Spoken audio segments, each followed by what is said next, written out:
Well, hello. Welcome to Animals Attack.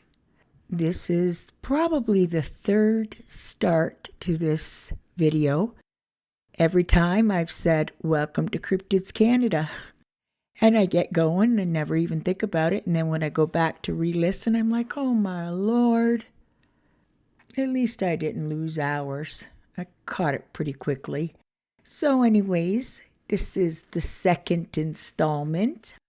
And I'm not going to do that every time. It's nice that it's going somewhere, because I get these ideas all the time, to do this kind of video or do that kind of video. But I've always had this interest. And then when my grandson started poking the bear, basically me, thought, you know what the heck, why not? Let's do this. So speaking of bears, I've got a really cool story, and it was titled Bears Schmares. So I got a kick out of that. So I think you guys will like it. So let's get to it. Hey Leslie, I'm so thankful you have started this channel. So many times I listened to you tell cryptid stories, I thought to myself, I wish I could tell Leslie my Grizz story. So now I will. About 12 years ago, my parents received a large sum of money. So, after many nights of trying to figure out our perfect family holiday, it was decided that it was best my dad take my brother and I fishing to Alaska, and my mom and sister would go to New York City to shop and see a Broadway play. Personally, I don't get it, but oh well. So Dad planned for us to fly into Kodiak Island, where we would rent a motorhome for a week and just take off. That was the whole plan. Believe me, it was a huge source of anger for my mom, especially when Dad said bears schmares. He was just yanking her chain, but if she really knew just how uneducated and ill-prepared Dad really was, and that his pitiful arguments were just that, and they really weren't just to piss her off, she would never have let me and my brother go with him. So I was only 9 at the time, and so please bear with me. Dad was determined to just wing it, as I said. We got to Kodiak Island and called the guy who was renting us the motorhome. He came and picked us up, pointed out all the this and that's, and showed us how to work everything on the motorhome, then pointed out the direction of the grocery store, and off we went. Dad said he was going to get a week's worth of groceries, but when he came out of the store with one bag, he said he was going to teach me and my brother how to live off the land. We threatened to call Mom, and Dad went back into the grocery store and bought 3 more packs of hot dogs and a pound of bacon. And if you think I'm kidding, I'm not. That was the beginning of a week's worth of holidays.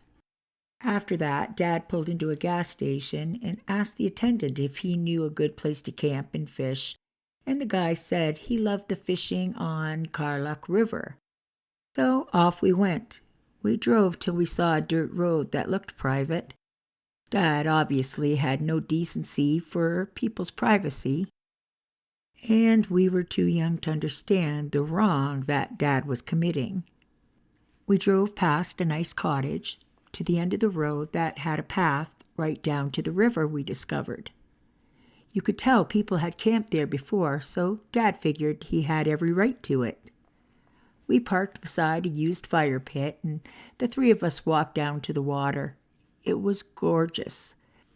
There was a sandy beach, and it really was a perfect spot, even for my 9-year-old brain. We decided to go set up camp and eat some dinner. On our way up the trail, we heard people talking, and then we came face to face with 2 guys. They were quite ticked off and asked our dad who the heck he was and why has he moved in on their land. Dad was quite shocked, and he said he thought it was the National Forest. They answered, "You're still on our land." Dad was clearly confused by this. Then the one guy said, "Well, if you pay us, then you can stay." So Dad asked how much, and they said $25 a night, and Dad jumped at that price. The first night went off without a hitch. We got up first thing in the morning, and we made our way down to the river. Once there, we realized we forgot our cooler of drinks, but we started fishing right away anyways. I couldn't cast all that well, so Dad would cast out my line, and I would just watch the bobber work its way downstream. Dad and my brother had a fish each on a stringer, and I was starting to get a little bored. So I said I was going to go get the drink cooler, and they were all good with that. At the motorhome, I took my time and ate some cookies and even tried to get something on the TV, but there was nothing. So I grabbed a small cooler and I made my way down the trail. I was really just killing time, kicking rocks and whistling. Then, no more than 15 feet in front of me, a huge brown Kodiak bear was just crossing over the path and hadn't even noticed me. I must have caught my breath, and that's when it turned and looked right at me. I think to this day, if I had just stood there and not done anything, it would have probably kept on going. But I didn't. I lost my mind. I started to scream, and I took off running back towards the motorhome. You know, so many times I would hear you say on Cryptids Canada how fast Bigfoot and Dogmen really are, and you don't see it with your own eyes. You can't fathom just how fast they are. Well, I got to tell you, so many times I would think in my mind about that bear, how fast it was on me. It was mere steps, and I could feel its breath on me. And don't forget, it was at least 15 feet up the trail. I turned and ran, and it was on me in no time at all. But it was sheer luck or the grace of God.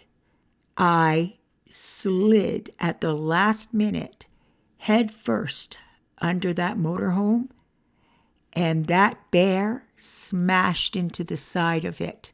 That's how fast it was on me. I had only a half a second before that bear had my head in its mouth. I got under that motorhome, and that bear was stunned because it hit the motorhome so hard with its head. And then a second later, it shook it off, and it was after me again. If you think it was angry when it started chasing me, that was nothing. The sound of the fury of that thing, the growling and digging, trying to get its body under the camper. To me, there were times that it literally lifted the camper up on that one side, and I knew it was just a matter of time before it got to me. Every couple of seconds, I was scooting backwards, and when I was about 3 feet from the back of the camper, I got an idea. I remembered the night before, my brother and I wanted to climb the ladder and lay on top of the camper to stargaze. But of course, Dad said no, it was too dangerous. Well, now this was my chance. I rolled, and just as I got to the end of the camper, it seemed to realize my plan. As it was backing its way out from underneath, it was banging its back into the undercarriage of the motorhome. And every time it hit, it lifted that side of the camper up at least 6 inches to a foot. But I knew as long as it was moving that camper up and down, I was safe to keep climbing. And when it stopped, that's when I felt the bite on the bottom of my foot, just as I was getting to the top of the camper. And thank God, all it got was my shoe in its mouth. I climbed across the top of that motorhome as fast as I could to get to the fan cover. It was the only thing I had to hold on to. And then, bam, the camper started to rock.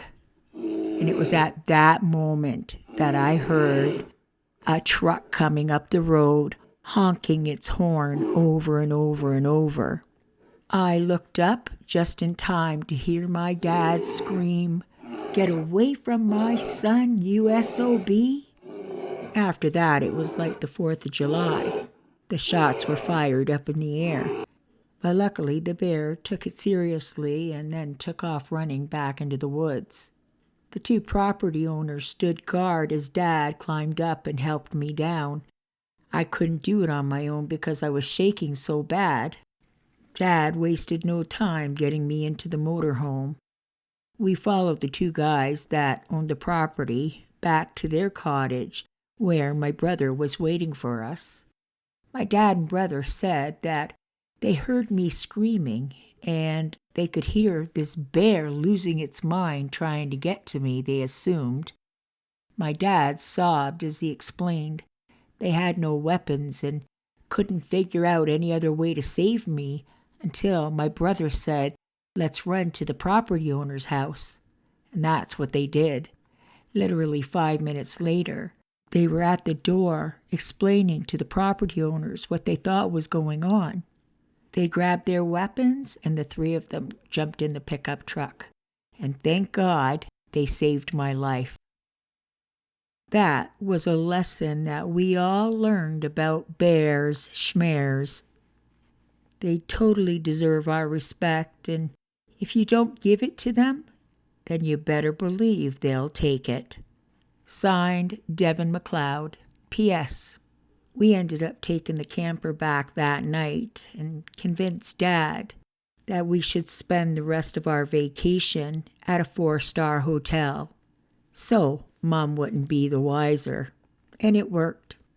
Mom still doesn't know about my bear adventure. Bear schmares.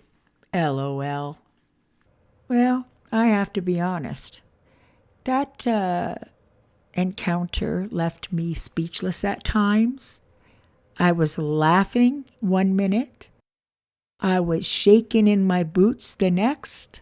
It was up and down and around and sideways and back down and you name it. That story was crazy. And for a 9-year-old on his own to be going through that.